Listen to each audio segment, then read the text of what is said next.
नमस्कार, मैं हूं आपका अपना एडवोकेट विवेक सिंह और आप देख रहे हैं मेरा यूट्यूब चैनल लीगल अवेयरनेस। क्या भारत एक सेफ प्लेस रह गया है पुरुषों के लिए या पतियों के लिए या लड़कों के लिए? कानून के नज़रिए से देखते हैं इसको। और क्या पतियों और लड़कों की इतनी औकात है कि वो कह सकें कि हम बहुत सेफ प्लेस पे रहते हैं? तो मेरे पास एक केस आया है जिसमें पत्नी अपने बच्चे के लिए मेंटेनेंस की मांग पति से कर रही है। उनके 2 बच्चे हैं, पति दे नहीं रहा है।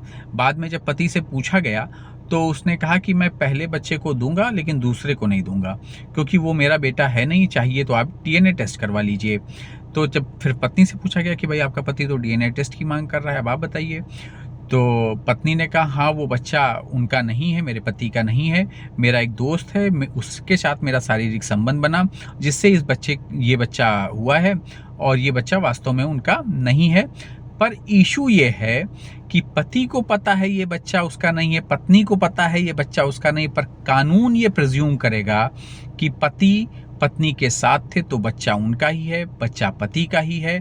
और पति जो है डीएनए टेस्ट की मांग नहीं कर सकता, क्योंकि सुप्रीम कोर्ट का जजमेंट कई मामलों में है कि माता पिता अपने विवादों में बच्चों के डीएनए टेस्ट नहीं करा सकते हैं। कोर्ट का कहना है कि बेवफाई जांचने के लिए बच्चों का डीएनए टेस्ट कोई पैमाना नहीं हो सकता है। और साथ ही साथ कोर्ट का यह भी कहना है कि पति पत्नी तलाक की लड़ाई में बच्चे को मोहरा नहीं बना सकते हैं। अब ये तो यहाँ पे भी झुकाव आपको दिख रहा होगा कि महिला के ही तरफ है। अब और एक, अगर लिव इन में आप रह रहे हैं, अगर आप लिव इन रिलेशनशिप में हैं तो बाद में कुछ बिगड़ जाता है, शादी नहीं होती, तो लड़की आपके ऊपर आरोप लगा देती कि इस आदमी ने शादी का झूठा वादा किया मुझसे और शादी का झूठा वादा करके इसने मेरे साथ यौन संबंध बनाए, शारीरिक संबंध बनाए। तो लड़के को क्या है, एफआईआर लड़के के ऊपर हो जाती है थाने में, दरोगा जी बताती है, दरोगा जी तुरंत एफआईआर दर्ज कर लेते हैं। पुराने वाले सेक्शन में आईपीसी में 376 में दर्ज होती थी, अब 69 में दर्ज हो जाएगी। अब होगा क्या, पुलिस आपको गिरफ्तार भी कर सकती है, लड़के को अंतरिम जमानत लेने पड़ सकती है, आपको केस भी लड़ना पड़ सकता है। क्योंकि रेप के मामले में मेडिकल है या नहीं ये इंपॉर्टेंट नहीं है, लड़की का स्टेटमेंट ही काफ़ी है आपको कन्विक्ट तक करने के लिए। यहाँ भी झुकाव आपको दिख रहा होगा महिला की तरफ ही है। लिव इन में रहने वाले लड़के ऐसे आरोपों से कैसे बचें, इसके लिए मैंने डिटेल में वीडियो लिव इन पे बना रखा है। अगर आपको अच्छा लगता हो इस विषय को समझना तो आप उसको देख सकते हैं। लिव इन पे एक पूरा डिटेल वीडियो बना हुआ है।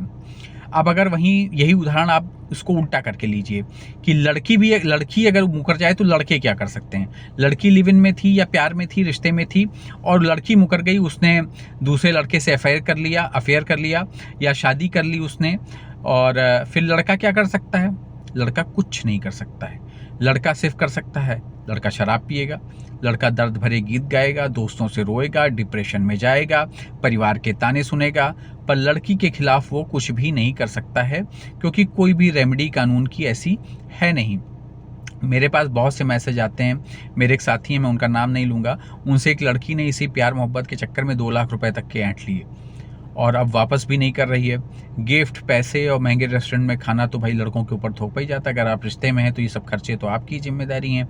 गिफ्ट आप देंगे, महंगे रेस्टोरेंट में खाने का बिल आप देंगे, पैसे आप खर्चा करेंगे, तो ये सब तो होता है। लेकिन बदले में अगर धोखा मिल गया लड़के को तो वो कुछ भी नहीं कर सकता है। लड़का जो है ना घर का रहता है ना घाट का। कैरियर की अगर आपकी उम्र है, अगर आप कोई तैयारी कर रहे हैं एग्ज़ाम की, तो इश्क के चक्कर में वो उम्र भी चली जाती है। कम ही लड़के ऐसे होते हैं जो अपना कमबैक कर पाते हैं, और वो गाना जो है राजकुमार राव वाला कि ठुकरा के मेरा प्यार इंतकाम देखेगी वाला स्टेटस जो है अचीव कर पाते हैं।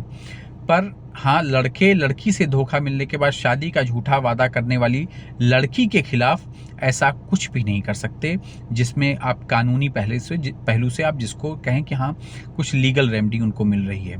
अब मैंने पिछले 3-4 साल में देखा है लड़कों के ऊपर फेक केसेस में बढ़ोतरी हो रही है। यहाँ तक कि ऑफिस हो या घर, अगर लड़कों का मीटू कैंपेन चलाया जाए तो आप हैरान हो जाएंगे उनके यौन शोषण की कहानियाँ सुनकर। मुझे तो लोग अपनी दिक्कत बताते रहते हैं, फ़ोन आते रहते हैं, मैसेजेस आते हैं, बहुत से लोग अपनी बातें शेयर करते हैं।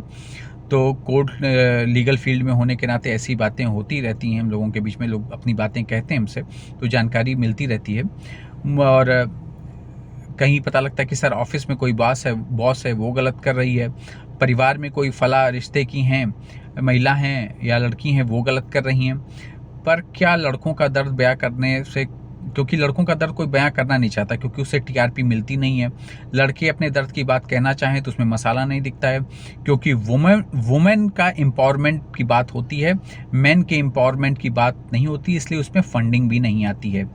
क्लब्स हों या डेटिंग ऐप्स, मैंने अभी हाल ही में अपना शॉर्ट भी एक बताया था, डेटिंग ऐप्स में फंसे हुए लड़के को हम लोगों ने बचाया था, शॉर्ट उस पर बना हुआ है, कैसे वो फंस गया डेटिंग ऐप्स पे। डेटिंग ऐप्स और क्लब्स में क्या है, सब लड़कियां जो है लड़कों को अलग अकेली जगह पे बुलाती हैं, वो टारगेटेड होते हैं, वो लड़के बुला लिया उनको और बुला के उनके ऊपर एलिगेशन, अरे आपने मेरे साथ, भले उसने कुछ किया नहीं भी किया रहता है तो भी एलिगेशन लग गया, क्योंकि स्टेटमेंट ही काफ़ी है, तो एलिगेशन लग गया और उसके बाद वो फेक केस लादे जा रहे हैं। पूरा गैंग है इन लोगों का जो एक्टिव है और सबकी कमाई बन रही है, तो सब ये मिलजुल के जो है टारगेट बना के, चाहे डेटिंग ऐप्स हों या क्लब्स हों, वहाँ पे लड़कों को फंसा के ऐसे करके पैसा ऐंठने का काम हो रहा है। अब एक बात और मैं आपको बता दूं कि मान लीजिए दो लोगों की शादी हो रही है, एक लड़का एक लड़की, शादी के फेरे वाले दिन, इससे पहले मैं कह दूं अभी भी आपने देखा कि झुकाव जो है महिला के ही तरफ है। अब अगला एक और उदाहरण देखिए, दो लोगों की अगर शादी हो रही है, शादी वाले दिन अगर लड़की जो है फेरे के पहले मना कर दे कि मैं ये शादी नहीं करूँगी, तो क्या होता है? तो लोग कहेंगे भाई लड़की का मन नहीं था, कुछ लगता, ज़्यादा से ज़्यादा चर्चा करेंगे, लगता उसका कहीं अफेयर था, कुछ था, उसने मना कर दिया, शादी नहीं कर रही है। शादी वही होनी चाहिए जहां मर्जी हो। लेकिन लड़का अगर फेरे के पहले शादी से मना कर दे तो क्या होगा? लड़का अगर फेरे से पहले, शादी के पहले मना कर देगा, शादी होने के पहले, फेरे के पहले, तो दहेज का एक मुकदमा कि ये हमसे मांग रहे थे 20 लाख रुपए, 30 लाख रुपए, बुलेट या कार या फॉर्च्यूनर, और हमने देने से मना कर दिया, इसलिए इन्होंने शादी कैंसिल कर दी है। सॉरी। तो एक मुकदमा उस लड़के को फ्री में और मिल जाएगा। कुछ मामले तो ऐसे होते हैं कि लड़कियां कहती हैं मैं ये शादी के पहले फिजिकल रिलेशन बनाना चाहता था, मैंने मना कर दिया, इसलिए शादी से मना कर रहा है। ऐसे कई केसेस हम लोगों के पास आते रहते हैं, तो उस जानकारी के आधार पर मैं आपको बता रहा हूँ। एक और चीज़, एलिगेशन लग जाएगा उस लड़के के ऊपर, लड़की वाले कहेंगे हमने भाई शादी के ऊपर 30 लाख रुपए खर्चा कर दिए, 40 लाख रुपए खर्चा कर दिए, अब या तो आप ये पैसे दीजिए या शादी करिए, नहीं तो मुकदमा झेलिए। तो यहाँ पर भी आपको दिखेगा कि झुकाव महिला के ही तरफ है। दहेज लेना देना दोनों अपराध है, हम सब जानते हैं, दहेज लेना भी अपराध है, दहेज देना भी अपराध है, पर आप मुझे एक एफआईआर दिखा दीजिए जो दहेज देने पर लिखी गई हो। सीना चौड़ा करके लोग बताते हैं कि हमने इतना इतना पैसा दहेज दिया, एलिगेशन लगते हैं मुकदमों में कि मैंने इतना पैसा दहेज दिया है इनको, ये और इतनी डिमांड कर रहे हैं और इतना इतना मैंने किया है। लेकिन वही पुलिस को लिखना चाहिए मुकदमा दहेज लेने के ऊपर, तो वही पुलिस मुकदमा नहीं लिखती है दहेज देने के ऊपर। भाई 3 साल की सजा इसमें भी है, उसमें भी है। लेकिन दहेज देने के ऊपर कितने मुकदमे लिखे यार? अगर लिखा हो किसी ने कि हमने दहेज जिसने दिया है उसके ऊपर भी मुकदमा अगर लिख दिया हो, तो आप मुझे दिखाइए। ऐसा कुछ नहीं होता है। अब मैं आगे बताता हूँ, यहाँ पे भी आपको झुकाव दिखेगा कि महिला के ही तरफ है। वैसे ही जहाँ पर सहमति से सेक्स होता है, उस मामले में भी फेक केसेस दर्ज हो रहे हैं। गर्लफ्रेंड बॉयफ्रेंड हैं, 4 साल 5 साल का रिश्ता है, सब कुछ जो भी रिश्ते बने भले सहमति से बने, जो आपस में यौन संबंध बने वो भी सहमति से बने, पर कहीं नाराज़गी आ गई, कुछ कहीं शादी में कुछ क्लैशेस आ गए कि शादी नहीं हो पाई या कोई दबाव बनाने की बात हुई, तो एक एलिगेशन लगा दिया कि इस लड़की ने एलिगेशन लगा दिया कि मेरा रेप हुआ, रेप केस लगा दिया उसने। अब क्या है, कानून का झुकाव ऐसा है कि बर्डन ऑफ प्रूफ जो है वो लड़के को ही साबित के ऊपर ही है, उसको साबित करना है कि नहीं ये झूठ बोल रही है। अब वो साबित करता बेचारा फिरता है, पुराने मैसेजेस दिखाता है, होटल गए तो वहाँ लड़की ने अपनी आईडी दी कि नहीं दिखाता, सीसीटीवी में कमरे में जा रहे हैं, खुशी खुशी जा रहे हैं कि गुस्से से जा रहे हैं, वो कहीं खोजता रहता है। तो कानून का झुकाव जो है महिला की तरफ है, सब कुछ साबित लड़कों को ही करना पड़ता है कि मैं निर्दोष हूँ। इसीलिए मैं कभी कभी कहता हूँ कि क्या ये देश पुरुषों के लिए सेफ है कि नहीं, क्योंकि हम कानून की शुरुआत होती है जब देश आज़ाद हुआ संविधान से। संविधान में है बातें समानता की, आर्टिकल 14 की कि कहीं भी लैंगिक असमानता नहीं होगी।